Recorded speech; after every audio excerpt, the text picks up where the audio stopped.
নমস্কার বন্ধুরা, সবাইকে জানাই গীতার রান্নাঘরের স্বাগত। আজকে যে রেসিপিটা হবে সেটা হচ্ছে কুমড়া শাক দিয়া আর কাঁকড়া মাছ দিয়া তরকারি।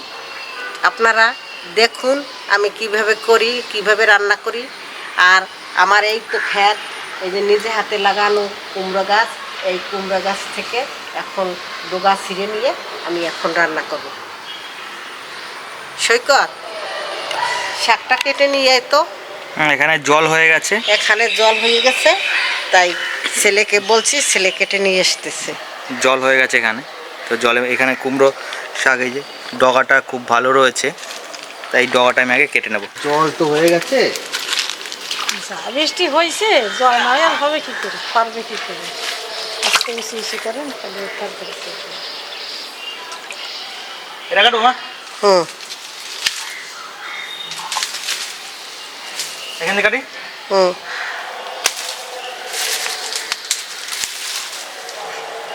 দেখুন একদম কচি ডগা, কত সুন্দর হয়েছে। ইয়ে দিয়ে রান্না করলে ভালোই লাগবে, কাঁকড়া দিয়ে রান্না করলে হেভি লাগবে।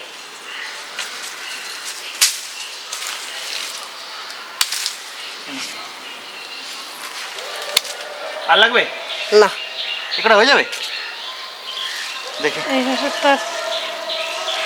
তাহলে আমাদের শাক কাটা হয়ে গেছে, এখন যাই, কাঁকড়াগুলো মা কেটে নেবে।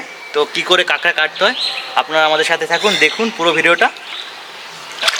এই নাও দিদি, আপনি তাহলে কাঁকড়াটা কাটেন, আমি তাহলে শাকটা বেছে নেই। ঠিক আছে, তাহলে কাঁকড়াগুলো কাটি। হ্যাঁ, আপনি তাহলে শাকটা বাছেন, তাড়াতাড়ি হয়ে যাবে না। তার আগে কি বড় পাট দুটো ভেঙে নিতে হবে? বড় পাবা কিনা তো কামড়া দেবে না, কাটা আছে খুব।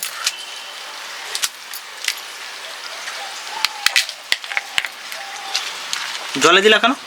জলে না দিলে যে কাঁকড়া যেটা কষ বেরোয় যাবে সাদা সাদা, ওইটা জল ছাড়া যদি বেরোয় যায় তাহলে কাঁকড়া কিন্তু জোগা হয়ে যাবে, তো শ্বাস থাকবে না, সব জল হয়ে চলে যাবে। ও আচ্ছা, থাকবে কিন্তু কম। মানে কাটার পরে জলে দিতে হবে? কাটার পরে কাঁকড়া সবসময় জলে। আমি জানতাম না দিদি, কি আপনার কাছ থেকে শিখলাম। কাঁকড়া কাটার সময় কাঁকড়া চিংড়ির সময় কেটে জলে ফেলাচ্ছি, জলে ফেলাইতে হয়। এক একটা জিনিসের এক একটা নিয়ম আছে, যেমন কলা কাইটে জলে দিতে হবে, তার ভিতরে আবার হলুদ দিতে হবে। ওই রকমই নিয়ম। তাই নইলে এই যে পা দিয়ে যে জল ছাড়বে, গা দিয়ে যে জল ছাড়বে, ওরা কিন্তু জোগা হয়ে যাবে, তাই না? হ্যাঁ, দেখছেন, এই যে আপনার কাছ থেকে একটা জিনিস শিখলাম। অনেক কিছু শেখার আছে, শেখার শেষ নেই না।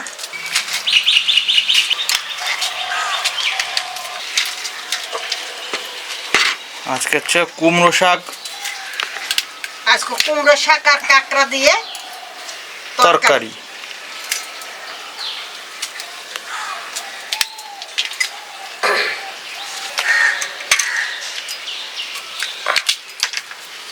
আচ্ছা, কাঁকড়া কি গোটা থাকবে?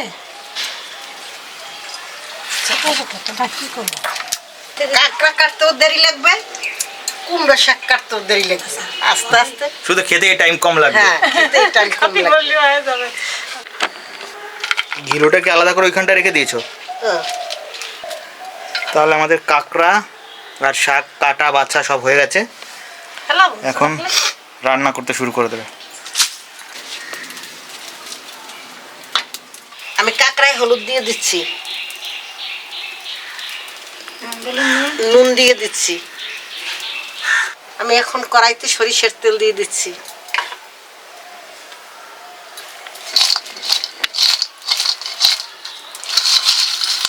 এখন দিয়ে দেবে, কাঁকড়া মাছ দিয়ে দিচ্ছি কড়াইতে। কাঁকড়া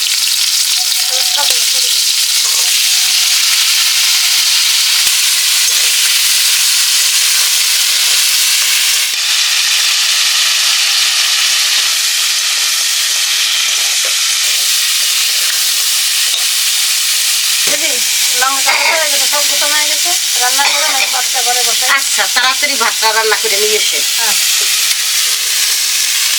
কাঁকড়াটা ভাজি হয়ে গেছে, আমি এখন নামাই নিচ্ছি। এরপরে কি করবে? এখন আমি ফোড়ন দেব, জিরা দিয়ে কড়াইতে তেল দিয়ে দিচ্ছি, জিরে দিয়ে দিচ্ছি, তেজপাতা দেবা না? তেজপাতা না,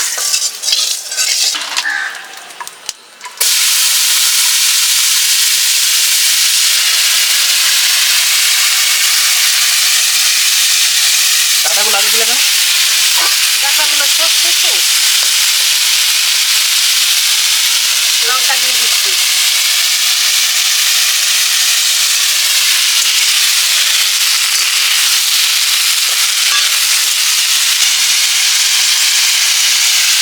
জল দিয়ে দিচ্ছি,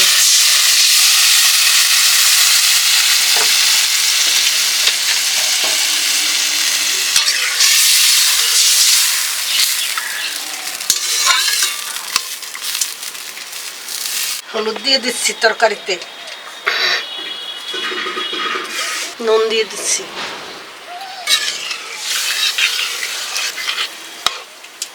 এখন উতলাইছে, আমি শাকটা দিয়ে দিচ্ছি। তা কাঁকড়া দেবে কখন? এই তো শাকটা যখন মজবে তখন দেবো।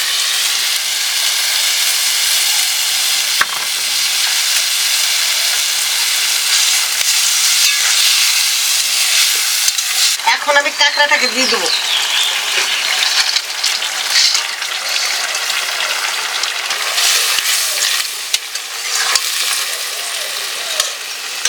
আর এই ঘিলু ছিল না, ঘিলুটা কখন দেবে? এই তো গিলুটা এখন দেবো ঝোলের। গিলুটা স্বাদ হবে অন্যরকম। ঘিলু কোথায়? এই তো গিলু। তো মাসি এটার উপর রেখেছে ঘিলু? হ্যাঁ,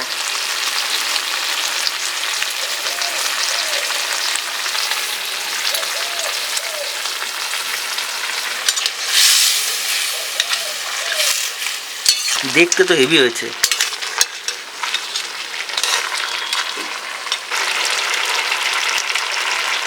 এখন আমার তরকারি হয়ে গেছে, এখন আমি নামিয়ে দিচ্ছি।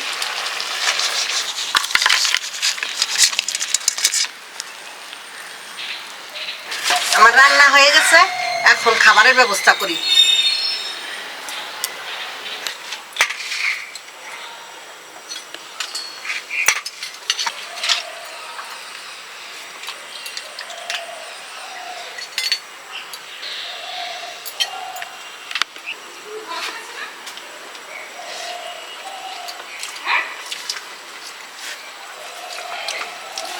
শাকটা যে কি সুন্দর গলছে না, বলছে আর স্বাদও তো সুন্দর হয়েছে।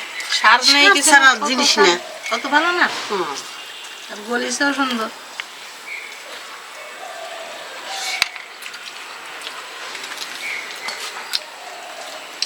তরকারিটা হয়েছেও ভালো।